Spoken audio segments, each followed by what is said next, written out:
Question from the Modern Divorce Support Group. The child is 8, lives with parents 50-50, switching on Fridays. Child came to dad's house Friday evening, and over dinner, child commented saying mom doesn't have enough money to buy groceries and refuses to tell dad or stepmom whether they're eating anything when they're at mom's. Child is known for covering for mom because there have been multiple issues with drugs, alcohol, and homelessness in the past. The child gets upset during the explanation about how mom doesn't have money and blurts out that they stayed at grandma's house for most of mom's week because mom didn't have money for food. There's no right of first refusal in place, so this is fine.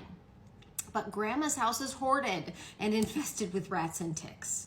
The child told dad and stepmom on multiple occasions that rats run around grandma's house all day long and they poop in the silverware drawer because that's their favorite place to poop. Child has also been bitten by ticks and had them embedded in their scalp on multiple occasions. Dad extracts them, cleans the wound, and takes the child to the doctor. The child later divulges that while at grandma this past week, the child didn't have a change of clothing, including underwear, a toothbrush, or a hairbrush. The child didn't bathe while at grandma's. The child pointed to our calendar wall and said, I went to grandma's on Saturday when I left here, and then there was Sunday, Monday, Tuesday, and my mom picked me up Wednesday right before we had dinner.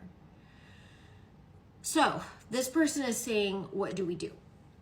I'm Billy Tarasio. I'm a family law attorney in Arizona, and what is so hard is that people write in all day long with different questions and different concerns.